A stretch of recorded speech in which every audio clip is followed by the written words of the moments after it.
Përshëndetje të gjithëve. Uroj që të mos kenë probleme me sinjalin, sepse sapo kemi përfunduar maratonën përgatitore të përgatitjeve për sezonin e ri në dytë të këtij mandati, dhe jam duke ecur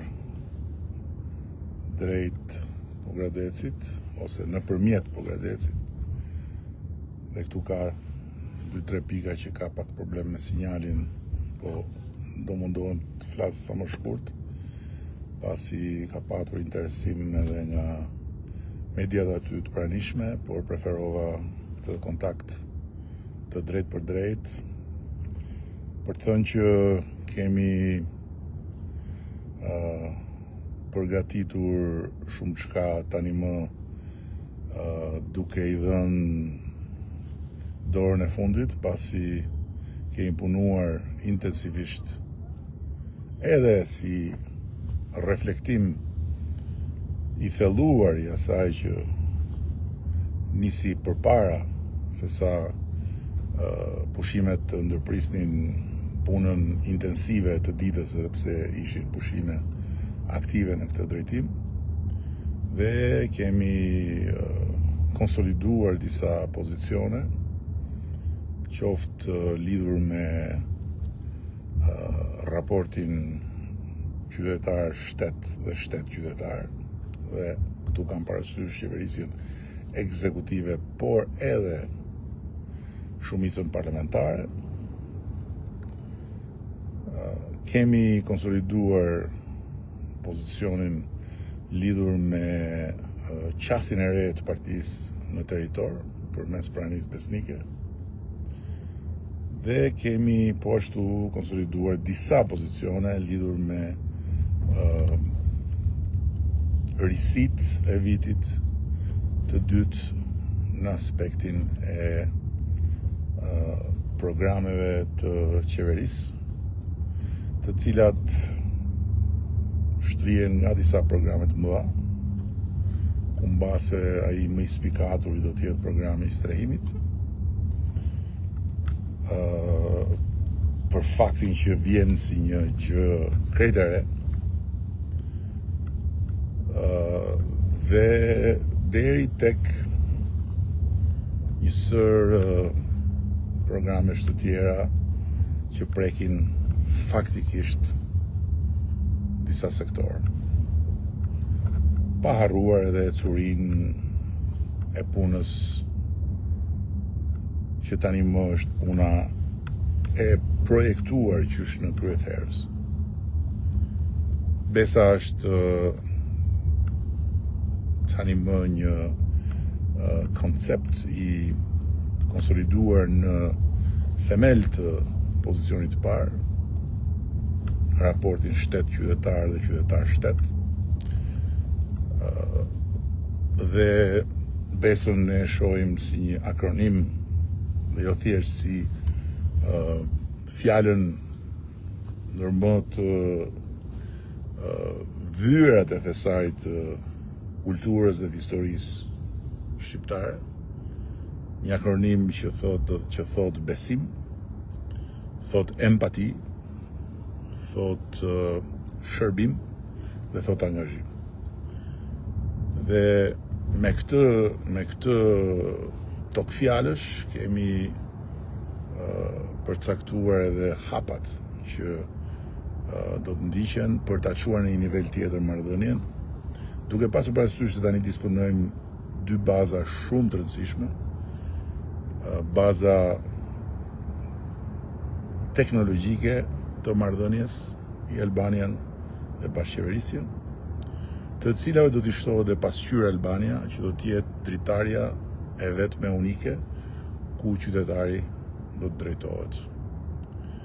Do të drejtohet për t'u informuar në kohë reale për gjithçka që qeveria e tij, që shteti i tij, në aspektin gjithmonë, sepse në moment të dytë, nëse shohin të arsyeshme dhe kur ta shohin të arsyeshme, edhe komponentët e qeverisës gjyqësorit mund t'i bashkangjiten asaj dritare, është një dritare ku secili ka autonominë e vet, për të pasur kontaktin direkt të qytetarit me atë pushtet. Dhe nuk është thjesht vetëm halli, kërkesa e qytetarit që do të konceptohet si një letër apo si një pako që çohet me post, me DL, dhe statusi i cilës ndiqet në kohë reale dhe statusi bart edhe përgjegjësitë e afateve, dhe ky është synimi i këtij projekti, por është edhe gjithë pjesa tjetër që shkon qeveria tek qytetari, shkon shteti tek qytetari për të mos e lënë të papërgatitur dhe të pa armatosur me argumenta përballë atij ndërmjetësit padukshëm që ka hyrë në jetën tonë, që është algoritmi. Dhe kur them për ta lënë të papërgatitur, këtu nuk flasim për një portal propagandistik, nuk flasim për një portal që do të tregoj se çfarë do bëjmë ne në të ardhmen, se kjo nuk ka lidhje me qëllimin e pasqyrës, por flasim për një pasqyrë ku shteti do të thotë se çfarë po bën. Do të shikosh statusin e një rruge. Ku është, kush po e bën, sa pjesë e punës është bërë deri tani, pse po vonohet, kush po e vonon, do të mund ta ndjekësh, sepse ajo është një punë që bëhet për ty.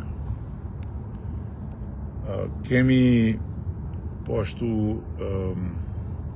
përcaktuar një sër piketash për çdo sektor. Jemi përqendruar shumë tek shëndetësia, jemi përqendruar shumë tek arsimi. Jemi përqendruar tek krijimi i një zinxhiri i cili do të jetë zinxhiri i Shqipërisë sociale. Sot një Shqipëri sociale është jo thjesht e rëndësishme sepse ka qenë gjithmonë, po fillon të bëhet e mundshme. Më shumë se deri më sot, sepse janë shtuar mundësitë. Një Shqipëri sociale në gjërat që lidhen drejt për drejt me cilësinë e jetës qytetarëve. Sot është më shumë se sa çfarë ishte në të shkuar mbi jetesa, sot është cilësia e jetës. Kemi folur për çmimet natyrisht, kemi një plan për këtë, jetojmë në një sistem ku nuk kemi asnjë eksperiencë, asnjë praktik të përcaktimit të çmimeve nga shteti, se kjo është e pamundur, por kemi një plan për të bërë transparencë për qytetarin, lidhur me çmimet e ushqimeve bazë. Plan të cilin do ta prezantojmë më herët sa vonë në momentin kur të jetë i konsoliduar plotësisht me detaj. Ashtu si kundër edhe një sër, siç thash, komponentësh tjerë të programit. Dgjoni, unë e kuptoj shumë mirë që gjithsa ka ndodhur në këtë periudhë ka gryer një shtrat të një lumi të, nëse mund ta bëj këtë krahasim, të qeverisjes edhe të raportit të qytetarit me shtetin, me qeverisin. Por unë jam i bindur që, siç e kam thënë qysh në kryet herës, në të gjithë këtë vorbull, ata që do të dalin më të fortë do të jenë qytetarët shqiptar dhe qeveria e tyre. Sepse qeverisja do të përmirësohet dhe nuk ka se si ndodh ndryshe, dhe jo thjesht sepse qeverisja bazuar edhe në dijen e fituar, edhe në eksperiencën e fituar, edhe në burimet njerëzore, në dispozicion, vetvetiu duhet të përmirësohet, sepse në të kundërt nuk ka asnjë arsye që të vazhdoj, por sepse në këtë rast ka qenë vërtet një dhurat ajo që ka ndodhur për të fituar atë që na ka munguar për një kohë gjatë, sepse s'kemi pasur asnjëherë opozit në gjendje që të na sfidoj realisht. Dhe ajo protest që ndodhi na ka sfiduar realisht, jo kjo që vazhdon, se kjo që vazhdon është një tjetër gjë për cilën as nuk kam interes që të flas, është një konglomerat i cili sigurisht që ka të gjithë drejtë vend të vazhdoj të ekzistoj për sa kohë ka fuqinë dhe ka edhe karburantin e paguar për të ekzistuar. Po s'është kjo. Kjo ngjan shumë me ato jashtënxjerrjet e zakonshme të opozitës vetë asgjësuar. Flas për atë protest për sa kohë ishte qytetare dhe për sa kohë u shfaqën njerëz cilët i çoi aty nevoja për të bashkuar zëri dhe për të thënë sot ne meritojmë më shumë. Ky është thelbi. Dhe nuk na mjaftojnë ato që janë bërë, nuk na mjafton absolutisht krahasimi me nga u nisëm e tjerë. Kështu që unë jam i bindur për këtë, jam shumë optimist për këtë, jam shumë i energjizuar për këtë. Dhe dua vetëm të mos harroni një gjë të gjithë. Shqipëria nuk ka qenë kurrë më mirë, nuk ka qenë kurrë më e vlerësuar ndërkombëtarisht, nuk kanë qenë kurrë më e mbështetur në mundësi reale për të bërë më shumë. Dhe kjo ka një arsye themelor, sepse Shqipëria nuk ka qenë më një vend në shitje ose një vend i shitur, se nuk ka vend në shitje dhe vend të shitur që respektohet ndërkombëtarisht. Nuk ka vend në shitje dhe vend të shitur që shton mundësitë e veta për njerëzit e vet. Nuk ka vend në shitje dhe vend të shitur që rritet çdo ditë. Pavarësisht se mund të rritet më shumë, do të rritet më shumë, do të rritet më shpejt, okay, të gjitha përpjekjet i kemi bërë, do vazhdojmë t'i bëjmë. Se kam dhe një merak tjetër, se shoh që ka her pas here kur në këto video njerëz që merren me hundën time, merren me këtë asimetrin këtu. Merren me këtë asimetrin këtu dhe falë dhe kontributit të algoritmit që ka ndërmjetësuar qenërinë politike të Shqipërisë jashtë këtyre pasqyrave digjitale me ata që jetojnë në këto pasqyra, vjen ajo ironia e mallit, e drogës, e shtrëmbrimit nga ky shtrëmbrim këtu është shenja që trupi im do ta mbaj gjithë jetën nga një tentativë për të më fshirë nga faqja e këtij dheu